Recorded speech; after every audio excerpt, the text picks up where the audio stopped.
हिमाचल के छोटे से कैंटोनमेंट टाउन में मनाया गया 75 years of relations between India and Ireland. Hello students, welcome to Chahal Academy. My name is Shubhangi Singh and today we are going to talk about India, Ireland and their bilateral relations as well as 75 years इन्होंने जो complete किए हैं अपने bilateral relations के, उनके बारे में भी बात करेंगे। तो दाक्षाई जो कि एक छोटा सा कैंटोनमेंट टाउन है हिमाचल प्रदेश में, वहां पे इवेंट हुआ है जहां पर कोमेमोरेट किया गया है basically completion of 75 years of India and Ireland ties.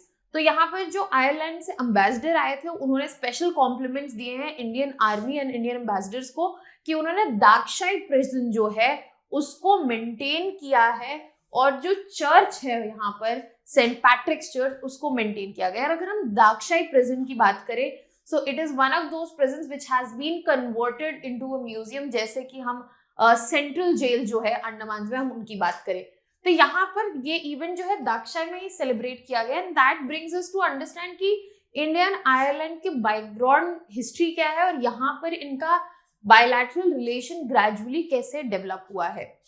तो ये जो इवेंट था बेसिकली ये सेलिब्रेट हुआ था at saint Patrick's church in Himachal Pradesh और यहाँ पर दो कोमेमोरेशंस हुए हैं। पहला यहाँ पर एनिवर्सरी रही है 1920 म्यूटनी की जो कि कनाट रेंजर्स की थी एंड 75th एनिवर्सरी रही है इंडियन आयरलैंड की डिप्लोमेटिक रिलेशंस की जो कंप्लीट हुए हैं। अब यहाँ पर हमें ये समझना जरूरी है कि इंडिया और आयरलैंड के बायलैटरल रिलेशंस, डिप्लोमेटिक रिलेशंस कैसे रहे हैं। इन दोनों के ही रिलेशंस काफी रिच और इंड्योरिंग रहे हैं और इनके काफी डीप हिस्टोरिक टाइज देखने को मिले हैं। साथ ही साथ इनका कल्चरल रेजोनेंस भी है और इनके जो इकोनॉमिक इंटरकनेक्शंस हैं वो भी बढ़ते हुए देखे गए हैं इन पिछले 75 सालों में। इनका कॉलोनियल पास्ट जो है वो सिमिलर है और इन्होंने अपनी इकोनॉमी को इंडिपेंडेंस के बाद जैसे ग्रो किया है, इस वजह से इन दोनों ही कंट्रीज में एक दूसरे के लिए काफी म्यूचुअल रिस्पेक्ट और कोलैबोरेशन देखने को मिला है। ओवर द इयर्स यहाँ पर धीरे धीरे डिप्लोमेटिक एंगेजमेंट जो है वो भी बढ़ी है और साथ ही साथ पीपल टू पीपल कनेक्शन जो है इंक्रीज हुए हैं। एट प्रेजेंट की अगर हम बात करें तो इंडिया एंड आयरलैंड दोनों ही कॉमन वैल्यूज जैसे कि democracy, commitment to sustainable development और फोकस ऑन इनोवेशन इन वैल्यूज से कनेक्टेड है और साथ ही साथ ये दोनों countries further after completion of 75 years इससे आगे भी बात कर रहे हैं फ्यूचर की, जहां पे ये और अपॉर्चुनिटीज जो है एक्सप्लोर करेंगे, चाहे वो ट्रेड हो, टेक्नोलॉजी हो, कल्चरल एक्सचेंज हो, ताकि इनकी जो पार्टनरशिप है वो सॉलिड स्टेज पे मेंटेन्ड रहे। अब ये तो हमारा एक ओवरव्यू हो गया। अब हम बात करते हैं यहाँ पर यूजुअल एरियाज ऑफ कोऑपरेशन जो हैं और इनके जो डायनामिक्स हैं वो कैसे एग्जिस्ट करते हैं। अगर हम कल्चरल डायनामिक्स की बात करें तो काफी स्ट्रॉन्ग कल्चरल कनेक्शंस हैं। इसका एक बहुत अच्छा एग्जाम्पल है जो एनुअल इंडियन फिल्म फेस्टिवल होता है इंडियन एम्बेसी पे, वो कंडक्ट हुआ था जहाँ पे परफॉर्मेंसेस और डिस्कशंस हुए थे। अवार्ड्स एंड रिकग्निशन एक दूसरे को काफी दिया जाता है। ICCR ने अवार्ड किया था वर्ल्ड संस्कृत अवार्ड ऑफ 2020 और ये जबकि एक आयरिश नेशनल को दिया गया था जो प्रमोट कर रहे थे Sanskrit as a language in Dublin, that was Rutger Kortenhorst. And then cultural celebrations की बात करें तो इंडिया ने अभी 75th इंडिपेंडेंस डे जो है, इंडिया का 75th इंडिपेंडेंस डे जो है वो मनाया गया था और वहां पे रविंद्रनाथ टैगोर का डांस ड्रामा जो है मयार खेला वो प्रेजेंट किया गया था। तो आप देख सकते हैं कल्चरली कैसे काफी इंटरमिंगल्ड है दोनों ही कंट्रीज। साथ ही साथ अगर पॉलिटिकल डायनामिक्स की बात करें तो यहाँ पर दोनों कंट्रीज का आयरलैंड का काफी सपोर्ट रहा है। जितने भी विक्टिम्स हैं 1985 कनिष्का क्रैश के, इस वजह से इन लोगों के पॉलिटिकल टाइज जो हैं वो भी सिमिलर नोट पे और काफी स्ट्रेंथेंड है। उसके अलावा अगर हम बायलैटरल ट्रेड और इकोनॉमिक टाइज की बात करें तो यहाँ पर जो रिलेशंस की ग्रोथ है ओवर द इयर्स जो है देखी गई है। Irish prime minister Bertie Ahern की विजिट के बाद, that was in 2006, bilateral relations with reference to economic ties काफी बेहतर हुए हैं। इसके अलावा बिजनेस एसोसिएशन जो है इंडिया आयरलैंड बिजनेस एसोसिएशन, वो 2008 में ही बना दी गई थी ताकि इनके बिजनेस टाइज जो है ओवरऑल इनहैंस हो। अगर हम ट्रेड स्टैटिस्टिक्स की बात करें तो इंडिया का जो एक्सपोर्ट है आयरलैंड को that is above 500 million US dollars. Imports की बात करें तो it is more and it is around 3.6 billion dollars.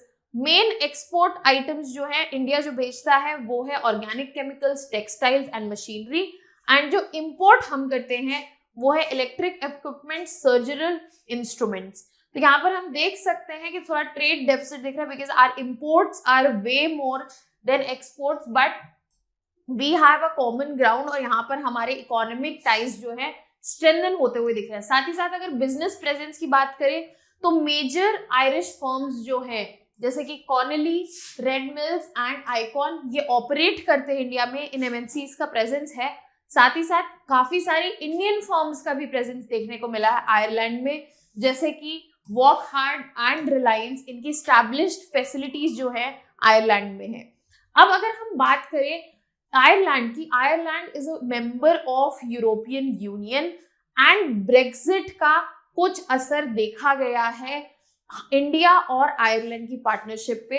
यहाँ पर ब्रेक्सिट के बाद इंडिया के लिए आयरलैंड जो है एक काफी इंपॉर्टेंट इकोनॉमिक पार्टनर बन गया है। साथ ही साथ कोलैबोरेशंस जो हैं वो ज्यादा ग्राउंड्स पे हो पा रही हैं, ज्यादा फोकस बढ़ाया गया है फार्मास्यूटिकल्स पे, आर्टिफिशियल इंटेलिजेंस पे और साथ ही साथ साइबर सिक्योरिटी पे, और इनको सपोर्ट किया जा रहा है common language as well as legal frameworks पे। सो ब्रेक्सिट के बाद आयरलैंड और इंडिया का जो टाइज हैं और जो यहाँ पर पार्टनरशिप है वो और इम्पोर्टेंट हो जाती है और फोकस में आ जाती है। अब आगे बढ़कर बात करते हैं कि यहाँ तक तो ठीक था, आगे और क्या बिजनेस अपॉर्चुनिटीज है इंडिया के लिए आयरलैंड में। सबसे पहले एग्रीकल्चर सेक्टर की बात करें तो इंडिया का जो एग्रीकल्चर सेक्टर है वो मॉडर्नाइज हो रहा है, जहाँ पे एडवांस टेक्नोलॉजी और सस्टेनेबल प्रैक्टिसेस की जरूरत है। और यहाँ पर अभी जो है एग्रीकल्चर 16% ही कंट्रीब्यूट कर रहा है जीडीपी में। इस वजह से काफी सिग्निफिकेंट अपॉर्चुनिटीज जो हैं वो आयरिश कंपनी जो है दे सकती है in terms of better machinery, चाहे वो रिलेटेड हो प्रिसिजन फार्मिंग से और इन sustainable farming. Other than that अगर हम फाइनेंस टेक्नोलॉजी या मेडिकल टेक्नोलॉजी की बात करें तो इंडिया का फिनटेक सेक्टर जो है बहुत तेजी से बढ़ रहा है और एक्सपेक्टेड है कि 150-160 बिलियन डॉलर्स तक बढ़कर हो जाएगा 2025 तक। और अगर मेडिकल सेक्टर की बात करें, मेडिकल टेक सेक्टर की बात करें तो 25 से 30 बिलियन डॉलर का कंट्रीब्यूशन मेडिकल टेक सेक्टर का भी देखा जाएगा। तो यहाँ पर काफी अपॉर्चुनिटीज हैं आयरिश कंपनीज के लिए कि वो यहाँ पर आके इन्वेस्ट करें और यहाँ से दोनों ही कंट्रीज के इकोनॉमिक टाइज को भी फर्दर स्ट्रेंथनिंग मिलेगी। इसके अलावा एविएशन सेक्टर में बहुत स्कोप है। इंडिया का जो एविएशन सेक्टर है वो रैपिडली बढ़ रहा है, जहां पर डोमेस्टिक पैसेंजर का ट्रैफिक तो बढ़ ही रहा है, साथ ही साथ इंटरनेशनल पैसेंजर्स का भी ट्रैफिक बढ़ रहा है। तो यहाँ पर अपॉर्चुनिटी है आयरिश कंपनीज के लिए कि अपनी एयरक्राफ्ट इंजीनियरिंग का टेक्नोलॉजी ट्रांसफर फैसिलिटेट हो सके, इन्वेस्टमेंट फैसिलिटेट हो सके। Other than that if you are talking about clean technology, India का एम है कि 450 gigawatts of renewable energy create होगी बाय 2030।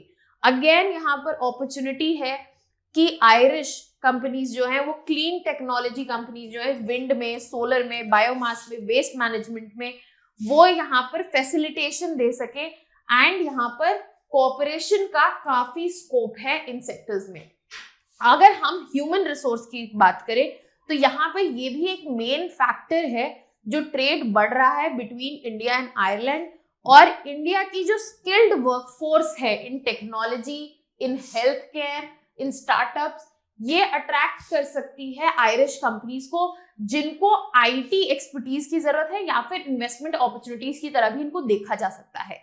आयरिश फर्म्स जो है वो ट्रेडिशनली अपने ह्यूमन रिसोर्स टास्क जो है वो रिमोट टीम्स को आउटसोर्स करती थी, बट अब जो है वो नया मॉडल यूज कर रही है that is called employer of record. अब ये जो मॉडल है यहाँ पर कॉस्ट बेनिफिट जो आउटसोर्सिंग से आते थे उनको तो दे ही रहा है, साथ ही साथ ज्यादा कंट्रोल जो है फैसिलिटेट कर रहा है, जिससे legal compliance, payroll and HR administration जो है आसान हो जाता है। अगर इंडिया में यही मॉडल यूज किया जाए by Irish companies, that is EOR model, employer of record model, तो यहाँ पर आयरिश कंपनीज जो है वो अपने ऑपरेशंस भी सिंप्लीफाई कर पाएंगी, लोकल लॉ से भी कंप्लायंस कर पाएंगी.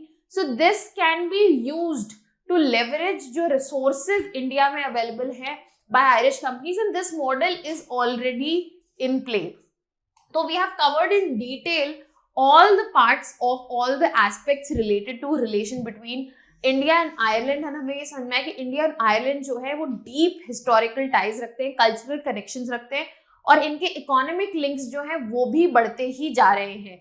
इनका जो रोबस्ट पार्टनरशिप है दोनों ही कंट्रीज का वो क्लियरली हाईलाइटेड है इनकी इंपोर्ट और एक्सपोर्ट एक्टिविटी से, और जो बढ़ते हुए इन्वेस्टमेंट्स देखे जा रहे हैं अक्रॉस द सेक्टर, चाहे वो फिनटेक हो, मेडटेक हो, और ऐसे ही शेयर्ड वैल्यू और कॉम्प्लीमेंट्री स्ट्रेंथ्स के साथ ये दोनों ही स्टेट्स जो है अपने आप को एक अच्छी जगह वेल पोजीशन कर सकते हैं in global economy also and in the upcoming future also. On this note we have a practice question for you. Discuss the evolving trade relationship between India and Ireland, highlighting the historical, cultural and economic dimension. What emerging sectors present opportunities for further collaboration between two nations? So this is the second part. This was the first part. Last, analyze the potential challenges and strategies to strengthen bilateral partnerships in the context of global trade dynamics. You can send in your answers in the comment section. Our team will get back to you on this. That was all from my side. I hope आपको इस पूरे particular topic पे काफी clarity मिली हो. For more such videos and content related information, subscribe to our YouTube channel. Do not forget to like and share. Thank you so much.